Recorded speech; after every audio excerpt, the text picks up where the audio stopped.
Okay, hi everyone. So SBI PO का exam अभी हो चुका है और मैं अपना एक्सपीरियंस बताती हूँ आप लोगों को।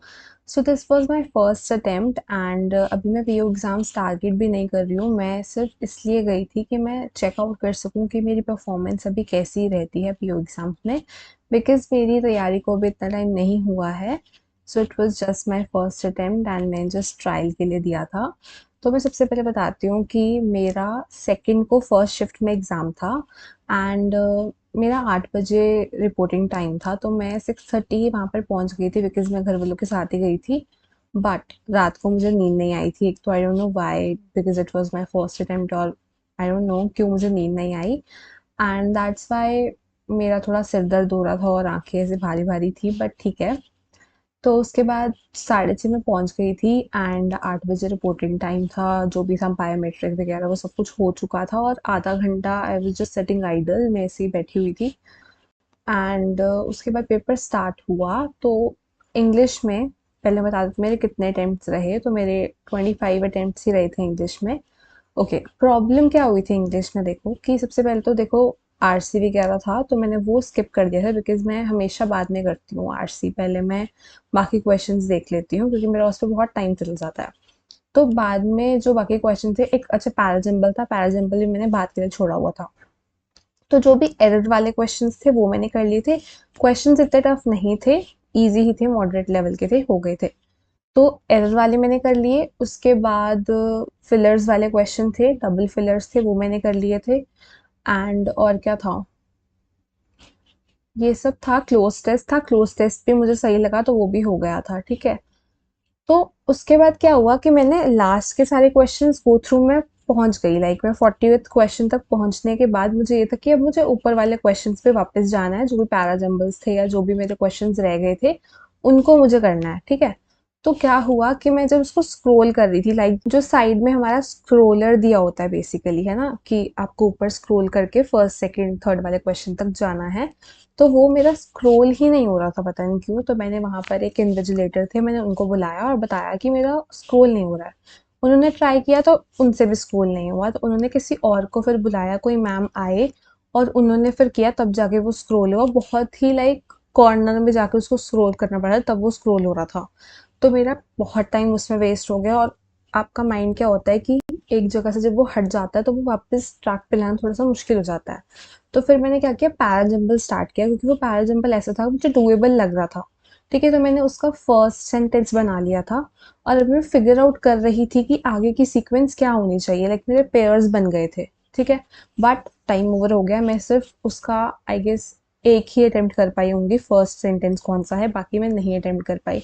तो वो तो मेरा एटलीस्ट हो ही जाता, और भी क्वेश्चन शायद एक दो हो जाते, बट वो तो पक्का ही हो जाता, है ना। तो मेरे वहाँ पर 4 से 5 नंबर चले गए, ठीक है। मतलब मैं 30 तक तो अटेम्प्ट करके आ सकती थी अगर वो मेरा टाइम वाली चीज़ ना होती, वहाँ पे स्क्रोल वाली चीज़ ना होती। तो एक तो ये ब्लंडर मेरे साथ हो गया। चलो ठीक है, उसके बाद क्वांट्स पे चलते हैं। तो क्वांट्स की तो मुझे पता है कि मेरी स्पीड है ही कम, और पीओ वाले क्वेश्चंस में तो मेरे को बहुत टाइम लग जाता है, ठीक है। तो उसमें तो मेरे सिर्फ 10 ही अटेम्प्ट हो पाए। उसमें तो मैं अपनी ही गलती कहूँगी कि ठीक है, I have to work on my speed, ठीक है। ओके, क्वांट्स हो गया। मेरी रीजनिंग सही है, मैं रीजनिंग में काफ़ी क्वेश्चंस कर लेती हूँ और कई बार मैं सारे भी अटेम्प्ट कर लेती हूँ। दिक्कत क्या हुई, मैंने सोचा कि ठीक है चलो कोई बात नहीं, क्वांट्स हो गया, रीजनिंग में I will give my 100% and मैं सारे क्वेश्चंस अटेम्प्ट कर लूँगी। हुआ क्या, मैंने स्टार्ट किया, बहुत इजी पजल थी, फटाफट से बन रही थी, ठीक है। मैंने पजल कर ली, वो वाली मैंने शायद 2 पजल्स कर ली थी एंड मैं थर्ड पजल पे थी। एक तो क्या था, मिसलेनियस थे ही नहीं क्वेश्चंस, ठीक है। मिसलेनियस में सिर्फ आई गेस सिलॉग के 3 क्वेश्चन थे, वो था। और एक जो वो वाला होता है कि मतलब इस वर्ड में अगर आप फर्स्ट सेकंड इन लेटर्स को लोगे तो उससे कितने मीनिंगफुल वर्ड्स बनेंगे, तो वो मैंने भी स्किप कर रखा था कि मैं बाद में देखूंगी, ठीक है। तो सिलॉक के सिर्फ 3 क्वेश्चंस थे। तो पजल्स ही थी, तो 2 पजल्स मेरी हो गई। तीसरी पजल पे जब मैं आई तो क्या हुआ कि कई बार पेन ऐसे होता है कि आप पेन से कुछ लिख रहे होते हो तो वो कई बार पेन चलता नहीं है किसी जगह पर। तो उसमें मैंने जी लिखा, वो जी की जगह क्या हुआ कि मुझे वो सी लगा। जब मैं पजल बनाने लगी तो मैंने सारी कंडीशंस नोट कर ली। कंडीशंस में वो जो जी था वो उसका नीचे वाला जो पार्ट होता है, नीचे वाली जो लाइन होती है, वो ही नहीं मेरी डली, मतलब पेन वहाँ पर चला नहीं और वो सी लग रहा था मुझे। तो उसकी वजह से मुझे उसी पज़ल को 2 बार बनाना पड़ा बिकॉज़ फर्स्ट टाइम में वो गलत हो गई पज़ल, क्योंकि मुझे वो सी लगा और सी भी प्रेज़ेंट था उस क्वेश्चन में। जी भी था और सी भी था। तो इस वजह से वो गलत हो गई पज़ल और मुझे वो फिर से बनानी पड़ी, तो उस पे मेरा सारा टाइम वेस्ट हो गया। सो लॉग में मैं 2 क्वेश्चन्स कर पाई। थर्ड वाला क्वेश्चन ऐसा था कि बस मैंने मार्क करना था, हो गया था, बट टाइम अप हो गया था। तो रीजनिंग में इसलिए ये दिक्कत हो गई, तो मेरे सिर्फ 17 अटेम्प्ट्स हो पाए, नहीं तो मैं एक और पजल कर सकती थी। तो आई गेस मैं 22 अटेम्प्ट तो कर ही सकती थी रीजनिंग में, ठीक है। तो ये सारा ब्लंडर हुआ and my overall attempt was just 52 because of these all blunders.